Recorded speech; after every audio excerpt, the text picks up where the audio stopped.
ಹರಿ ಓಂ ತತ್ಸತ್. ಎಲ್ಲರಿಗೂ ನಮಸ್ಕಾರ ಫ್ರೆಂಡ್ಸ್. ಇಂದಿನ ವಿಶೇಷ ವಿಡಿಯೋದಲ್ಲಿ ನಾವು 2025 ಆಗಸ್ಟ್ ತಿಂಗಳಲ್ಲಿ ಸಿಂಹ ರಾಶಿಯವರಿಗೆ ಯಾವ ರೀತಿಯ ಫಲಗಳು ದೊರೆಯುತ್ತೆ ಎಂಬುದನ್ನು ಸಂಪೂರ್ಣವಾಗಿ ತಿಳಿದುಕೊಳ್ಳೋಣ. ವೈದಿಕ ಜ್ಯೋತಿಷ್ಯದ ಪ್ರಕಾರ ಗ್ರಹ ಚಲನೆಗಳು ಮಾನವನ ಜೀವನದಲ್ಲಿ ತುಂಬಾ ದೊಡ್ಡ ಬದಲಾವಣೆಗಳನ್ನು ತರಬಲ್ಲವು. ವಿಶೇಷವಾಗಿ ಈ ಆಗಸ್ಟ್ ತಿಂಗಳು ಸಿಂಹ ರಾಶಿಯವರಿಗೆ ಬಹಳ ಮಹತ್ವದ್ದಾಗಿದ್ದು, ಒಳ್ಳೆಯದನ್ನು ಕೆಟ್ಟದ್ದಕ್ಕೂ ಕಾರಣವಾಗುವ ಒಂದು ಕಾಲ. ಆದ್ರಿಂದ ನೀವು ಈ ವಿಡಿಯೋವನ್ನು ಕೊನೆಯವರೆಗೂ ತಪ್ಪದೆ ನೋಡಿ, ಏಕೆಂದರೆ ಪ್ರತಿಯೊಂದು ವಿಭಾಗದಲ್ಲೂ ವೃತ್ತಿ, ವ್ಯವಹಾರ, ಹಣಕಾಸು, ಆರೋಗ್ಯ, ಪ್ರೀತಿ, ದಾಂಪತ್ಯ ಜೀವನ, ಕುಟುಂಬ ಜೀವನ ಮತ್ತು ವಿದ್ಯಾರ್ಥಿಗಳ ವಿದ್ಯಾಭ್ಯಾಸ ಎಲ್ಲದರಲ್ಲಿಯೂ ಯಾವ ಫಲಿತಾಂಶಗಳು ಬರಬಹುದೆಂಬುದನ್ನು ನಾವು ವಿವರವಾಗಿ ಹೇಳಿದ್ದೇವೆ. ಮೊದಲಿಗೆ ಈ ತಿಂಗಳ ಆರಂಭದ ಬಗ್ಗೆ ಮಾತನಾಡೋಣ. ತಿಂಗಳ ಆರಂಭವು ಸಿಂಹ ರಾಶಿಯವರಿಗೆ ತುಂಬಾ ಅನುಕೂಲವನ್ನು ಉಂಟು ಮಾಡುತ್ತೆ. ನಿಮ್ಮ ವೃತ್ತಿ ಕ್ಷೇತ್ರದಲ್ಲಿ ನೀವು ಕೈಗೊಂಡಿರುವ ಕೆಲಸಗಳು ಎಲ್ಲವೂ ಸಮಯಕ್ಕೆ ಸರಿಯಾಗಿ ಪೂರ್ಣಗೊಳ್ಳುತ್ತೆ ಮತ್ತು ತುಂಬಾನೇ ಅನುಕೂಲವಾಗಿರುತ್ತೆ. ನಿಮ್ಮ ವೃತ್ತಿ ಕ್ಷೇತ್ರದಲ್ಲಿ ಎಲ್ಲವೂ ಸರಿಯಾಗಿ ನಡೆಯುತ್ತೆ. ಇನ್ನು ಸಹೋದ್ಯೋಗಿಗಳೊಂದಿಗೆ ಸ್ವಲ್ಪ ಭಿನ್ನಾಭಿಪ್ರಾಯ ಉಂಟಾದರೂ ಕೂಡ ಆ ಸಂದರ್ಭದಲ್ಲಿ ಕೊನೆಗೆ ನಿಮ್ಮ ಪರವಾಗಿಯೇ ಎಲ್ಲವೂ ನಡೆಯುತ್ತೆ. ವ್ಯವಹಾರದಲ್ಲಿ ಲಾಭದ ಸೂಚನೆಗಳು ಸ್ಪಷ್ಟವಾಗಿ ಗೋಚರಿಸುತ್ತೆ. ವಿದೇಶ ಸಂಬಂಧಿತ ಕೆಲಸ ಮಾಡುತ್ತಿರುವವರು ಕೂಡ ಯಶಸ್ಸನ್ನ ಪಡಿತಾರೆ. ಕೆಲವರಿಗೆ ವಿದೇಶ ಪ್ರವಾಸಕ್ಕೂ ಅವಕಾಶ ಬರುತ್ತೆ. ಆಸ್ತಿ, ಕಟ್ಟಡ, ವಾಹನ ಖರೀದಿಯ ವಿಷಯದಲ್ಲೂ ಶುಭ ಸುದ್ದಿಯನ್ನ ಪಡಿತಾರೆ.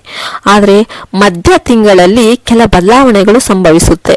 ಅಂದ್ರೆ ಇವಾಗಿಂದ ನಿಮ್ಮ ಭಾವನೆಗಳಿಗೆ ಪ್ರೇರಿತವಾಗಿ ನಿರ್ಧಾರ ಮಾಡಬಾರ್ದು. ಆ ತುರ್ತು ನಿರ್ಧಾರಗಳು ಮುಂದಿನ ದಿನಗಳಲ್ಲಿ ಪಶ್ಚಾತ್ತಾಪಕ್ಕೆ ಕಾರಣ ಆಗಬಹುದು. ಕುಟುಂಬದೊಂದಿಗೆ ಸಣ್ಣ ಪುಟ್ಟ ಭಿನ್ನಾಭಿಪ್ರಾಯಗಳು ತಲೆದೋರಬಹುದು. ಇವು ದೊಡ್ಡ ಸಮಸ್ಯೆಗಳಿಗೆ ಕಾರಣವಾಗದಂತೆ ತಾಳ್ಮೆಯಿಂದ ನಡೆದುಕೊಳ್ಳುವುದು ಅತ್ಯಂತ ಮುಖ್ಯ. ಆರ್ಥಿಕ ಪರಿಸ್ಥಿತಿಗೆ ಬಂದ್ರೆ ಆಗಸ್ಟ್ ತಿಂಗಳಲ್ಲಿ ಸಿಂಹ ರಾಶಿಯವರಿಗೆ ಹಣಕಾಸಿನ ವಿಷಯದಲ್ಲಿ ಒಳ್ಳೆಯ ಫಲಿತಾಂಶ ದೊರೆಯುತ್ತೆ. ಪ್ರಾರಂಭದಲ್ಲೇ ನಿಮ್ಮ ಕೆಲವು ಆರ್ಥಿಕ ಸಮಸ್ಯೆಗಳು ಪರಿಹಾರ ಕಾಣ್ತವೆ. ನೀವು ಬೇರೆ ಬೇರೆ ಮೂಲಗಳಿಂದ ಹಣವನ್ನ ಪಡೆಯುವ ಸಾಧ್ಯತೆ ಇದೆ. ಆದರೆ ಇದರ ಜೊತೆಗೆ ಹೆಚ್ಚುವರಿ ಖರ್ಚುಗಳು ಕೂಡ ಇರ್ತವೆ.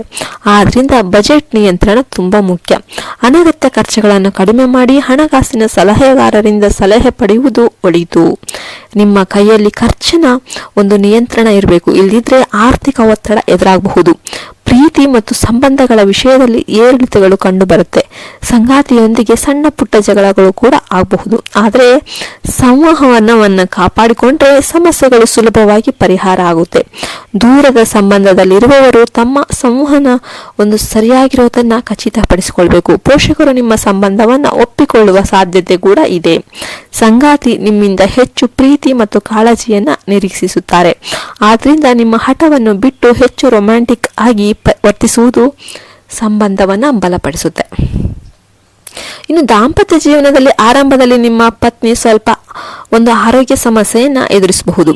ಈ ಸಂದರ್ಭದಲ್ಲಿ ಒಳ್ಳೆಯ ಗಂಡನಾಗಿ ಕಾಳಜಿ ವಹಿಸಬೇಕು. ಇದರಿಂದ ದಾಂಪತ್ಯ ಜೀವನದಲ್ಲಿ ಹೊಸತನ ಮೂಡುತ್ತೆ. ಹಳೆಯ ಸಮಸ್ಯೆಗಳು ಪರಿಹಾರ ಆಗುತ್ತೆ. ಮಕ್ಕಳ ವಿಚಾರದಲ್ಲಿ ಕೆಲ ನಿರ್ಧಾರಗಳನ್ನು ತೆಗೆದುಕೊಳ್ಳಬೇಕಾಗಬಹುದು.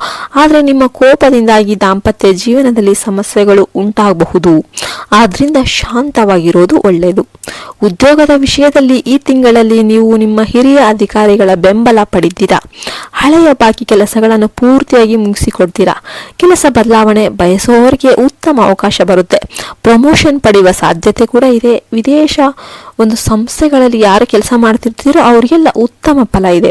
ವ್ಯಾಪಾರ ಮಾಡುವವರು ಈ ತಿಂಗಳಲ್ಲಿ ಹೆಚ್ಚಿನ ಲಾಭ ಪಡಿತಾರೆ. ವಿಶೇಷವಾಗಿ ಷೇರು ಮಾರುಕಟ್ಟೆಯಲ್ಲಿ ಹೂಡಿಕೆ ಮಾಡಿದ್ರೆ ಲಾಭ ಅಂತೂ ಗ್ಯಾರಂಟಿ. ಆರೋಗ್ಯದ ವಿಚಾರದಲ್ಲಿ ಜೀರ್ಣಕ್ರಿಯೆಗೆ ಒಂದು ಸಂಬಂಧಿಸಿದ ಸಮಸ್ಯೆಗಳು ಬರ್ತವೆ. ಆದರೆ ಎಚ್ಚರಿಕೆಯಿಂದ ಇದ್ರೆ ತೊಂದರೆ ತಪ್ಪಿ ಹೋಗಬಹುದು. ತಿಂಗಳ ಕೊನೆಯ ವೇಳೆಗೆ ನಿಮ್ಮ ಆರೋಗ್ಯ ಸುಧಾರಿಸುತ್ತೆ. ದೇಹದಲ್ಲಿ ಶಕ್ತಿ ಮತ್ತು ಎನರ್ಜಿ ಹೆಚ್ಚಾಗುತ್ತೆ. ಮಾನಸಿಕ ಆರೋಗ್ಯನೂ ಉತ್ತಮವಾಗಿ ಆಗುತ್ತೆ. ಇನ್ನು ವಿದ್ಯಾರ್ಥಿಗಳ ವಿಚಾರದಲ್ಲಿ ಈ ತಿಂಗಳು ತುಂಬಾ ಅನುಕೂಲಕರ. ವಿಶೇಷವಾಗಿ ಸ್ಪರ್ಧಾತ್ಮಕ ಪರೀಕ್ಷೆಗಳಿಗೆ ತಯಾರಿ ಯಾರು ಮಾಡ್ತಾರೋ ಅವರಿಗೆ ಉತ್ತಮ ಫಲ ಪಡಿತಾರೆ.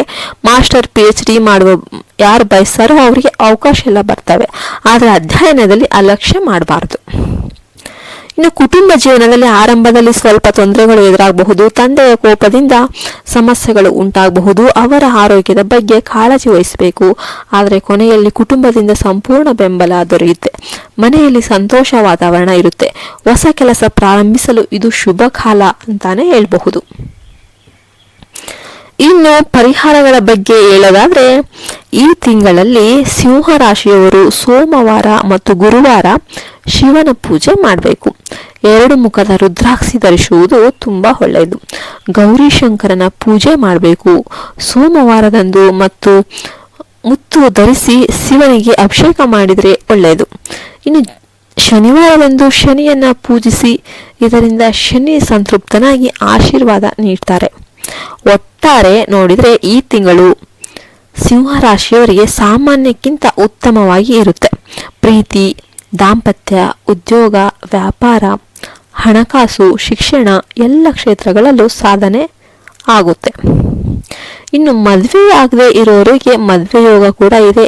ಸಾಲ ಬಾಧೆಯಿಂದ ಮುಕ್ತಿ ಸಿಗುತ್ತೆ. ವೃತ್ತಿ ಜೀವನದಲ್ಲಿ ದೊಡ್ಡ ಯಶಸ್ಸು ಕಾಣ್ತಾರೆ. ಕಷ್ಟಗಳಿದ್ರೂ ಸಹ ಗುರುಬಲ ಇರೋದ್ರಿಂದ ಎಲ್ಲವನ್ನ ಸಮರ್ಥವಾಗಿ ನಿಭಾಯಿಸ್ತೀರ. ಫ್ರೆಂಡ್ಸ್, ಈ ವಿಡಿಯೋ ನಿಮಗೆ ಏನು ಅನಿಸ್ತು? ಇಷ್ಟ ಆದರೆ ಲೈಕ್ ಮಾಡಿ, ಶೇರ್ ಮಾಡಿ, ಸಬ್ಸ್ಕ್ರೈಬ್ ಮಾಡಿ. ಮತ್ತೆ ಈ ಥರ ವಿಡಿಯೋದೊಂದಿಗೆ ಭೇಟಿಯಾಗೋಣ. ಅಲ್ಲಿಯವರೆಗೆ ನಮಸ್ಕಾರ. ಜೈ ಹಿಂದ್, ಜೈ ಭಾರತ್ ಮಾತೆ. ಹರಿ ಓಂ ತತ್ಸತ್. ಆರೋಗ್ಯದ ವಿಚಾರದಲ್ಲಿ ಜೀರ್ಣಕ್ರಿಯೆಗೆ ಒಂದು ಸಂಬಂಧಿಸಿದ ಸಮಸ್ಯೆಗಳು ಬರ್ತವೆ. ಆದರೆ ಎಚ್ಚರಿಕೆಯಿಂದ ಇದ್ರೆ ತೊಂದರೆ ತಪ್ಪಿ ಹೋಗಬಹುದು. ತಿಂಗಳ ಕೊನೆಯ ವೇಳೆಗೆ ನಿಮ್ಮ ಆರೋಗ್ಯ ಸುಧಾರಿಸುತ್ತೆ. ದೇಹದಲ್ಲಿ ಶಕ್ತಿ ಮತ್ತು ಎನರ್ಜಿ ಹೆಚ್ಚಾಗುತ್ತೆ. ಮಾನಸಿಕ ಆರೋಗ್ಯನೂ ಉತ್ತಮವಾಗಿ ಆಗುತ್ತೆ. ಇನ್ನು ವಿದ್ಯಾರ್ಥಿಗಳ ವಿಚಾರದಲ್ಲಿ ಈ ತಿಂಗಳು ತುಂಬಾ ಅನುಕೂಲಕರ. ವಿಶೇಷವಾಗಿ ಸ್ಪರ್ಧಾತ್ಮಕ ಪರೀಕ್ಷೆಗಳಿಗೆ ತಯಾರಿ ಯಾರು ಮಾಡ್ತಾರೋ ಅವರಿಗೆ ಉತ್ತಮ ಫಲ ಪಡಿತಾರೆ. ಮಾಸ್ಟರ್ PhD ಮಾಡುವ ಯಾರು ಬಯಸ್ತಾರೋ ಅವರಿಗೆ ಅವಕಾಶ ಎಲ್ಲ ಬರ್ತವೆ. ಆದರೆ ಅಧ್ಯಯನದಲ್ಲಿ ಅಲಕ್ಷ್ಯ ಮಾಡಬಾರದು. ಇನ್ನು ಕುಟುಂಬ ಜೀವನದಲ್ಲಿ ಆರಂಭದಲ್ಲಿ ಸ್ವಲ್ಪ ತೊಂದರೆಗಳು ಎದುರಾಗಬಹುದು. ತಂದೆಯ ಕೋಪದಿಂದ ಸಮಸ್ಯೆಗಳು ಉಂಟಾಗಬಹುದು. ಅವರ ಆರೋಗ್ಯದ ಬಗ್ಗೆ ಕಾಳಜಿ ವಹಿಸಬೇಕು. ಆದರೆ ಕೊನೆಯಲ್ಲಿ ಕುಟುಂಬದಿಂದ ಸಂಪೂರ್ಣ ಬೆಂಬಲ ದೊರೆಯುತ್ತೆ. ಮನೆಯಲ್ಲಿ ಸಂತೋಷ ವಾತಾವರಣ ಇರುತ್ತೆ. ಹೊಸ ಕೆಲಸ ಪ್ರಾರಂಭಿಸಲು ಇದು ಶುಭ ಕಾಲ ಅಂತಾನೆ ಹೇಳಬಹುದು. ಇನ್ನು ಪರಿಹಾರಗಳ ಬಗ್ಗೆ ಹೇಳೋದಾದ್ರೆ, ಈ ತಿಂಗಳಲ್ಲಿ ಸಿಂಹ ರಾಶಿಯವರು ಸೋಮವಾರ ಮತ್ತು ಗುರುವಾರ ಶಿವನ ಪೂಜೆ ಮಾಡಬೇಕು. 2 ಮುಖದ ರುದ್ರಾಕ್ಷಿ ಧರಿಸುವುದು ತುಂಬಾ ಒಳ್ಳೆಯದು. ಗೌರಿಶಂಕರನ ಪೂಜೆ ಮಾಡಬೇಕು. ಸೋಮವಾರದಂದು ಮತ್ತು ಮುತ್ತು ಧರಿಸಿ ಶಿವನಿಗೆ ಅಭಿಷೇಕ ಮಾಡಿದರೆ ಒಳ್ಳೆಯದು. ಇನ್ನು ಶನಿವಾರದಂದು ಶನಿಯನ್ನ ಪೂಜಿಸಿ, ಇದರಿಂದ ಶನಿ ಸಂತೃಪ್ತನಾಗಿ ಆಶೀರ್ವಾದ ನೀಡ್ತಾರೆ. ಒಟ್ಟಾರೆ ನೋಡಿದರೆ ಈ ತಿಂಗಳು ಸಿಂಹ ರಾಶಿಯವರಿಗೆ ಸಾಮಾನ್ಯಕ್ಕಿಂತ ಉತ್ತಮವಾಗಿ ಇರುತ್ತೆ. ಪ್ರೀತಿ, ದಾಂಪತ್ಯ, ಉದ್ಯೋಗ, ವ್ಯಾಪಾರ, ಹಣಕಾಸು, ಶಿಕ್ಷಣ ಎಲ್ಲ ಕ್ಷೇತ್ರಗಳಲ್ಲೂ ಸಾಧನೆ ಆಗುತ್ತೆ. ಇನ್ನು ಮದುವೆ ಆಗದೆ ಇರೋರಿಗೆ ಮದುವೆ ಯೋಗ ಕೂಡ ಇದೆ. ಸಾಲ ಬಾಧೆಯಿಂದ ಮುಕ್ತಿ ಸಿಗುತ್ತೆ. ವೃತ್ತಿ ಜೀವನದಲ್ಲಿ ದೊಡ್ಡ ಯಶಸ್ಸು ಕಾಣ್ತಾರೆ.